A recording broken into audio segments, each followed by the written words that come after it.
Junior Vikatan எழுதுகிறது, தமிழ்நாட்டு அரசியலில் ஒரு மாநாட்டு திடலில் குவார்டர் பாட்டல் இல்லாத ஒரு மாநாடு, அது நாம் தமிழர் கட்சியின் மாநாடு. அதுதான் ஹிமாயன் சொன்னாங்க. குவார்டர் பாட்டில் இல்ல, தண்ணி பாட்டிலே கிடையாது. பாட்டில் இருந்தா தான் கீழே போடுவீங்க அப்படின்னு பூரா டேபிள் தண்ணி கொடுத்தாச்சு. பாட்டில் தனித்தனியா கொடுத்து 5 லட்சம் பேருக்கும் கிட்டத்தட்ட 8 லட்சம் லிட்டர் தண்ணி வச்சிருந்தோம். நான் அனுமதி கேட்கும்போது காவல்துறை 40,000 பேர் வருவாங்கன்னு சொன்னேன். போலீஸ் 40,000 பேர் வருவாங்க, சரிதான், அதுக்கு 8 லட்சம் லிட்டர் தண்ணி, சரி எனஃபா கொஞ்சம் வச்சுக்கலாம்னு சார் அப்படின்னா. ஓகே ஓகே 40,000 பேர் சொன்னீங்க, சரி கொஞ்சம் எக்ஸஸா வச்சுக்கலாம்னு தான் சார் அப்படின்னு அனுமதிக்காக கேட்டோம். அதுக்கப்புறம் எஸ்பி சொல்லாரு 40,000 சொல்லி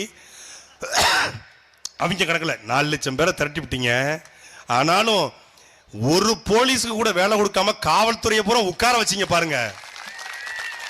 hats off SP, hats off சொல்றாரு. ஒரு கட்சியினுடைய கூட்டத்தில் இப்போ பாருங்க, காவல்துறைக்கு எந்த வேலையும் இருக்காது.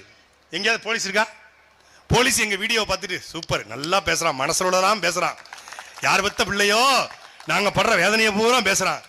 சம்பளம் போட மாட்டாங்க, கால் கடுக்க நிப்பாட்டுறாங்க, இவங்களுக்கு பந்தோபஸ்து வேற குறைச்சல். இவங்க வர்றாங்கன்னு 7 பேர் 8 பேர் வெயில நிக்கணும், சாயந்தரம் 4 மணிக்கு வருவாங்க, காலையிலேருந்தே நாங்க நிக்கணும்.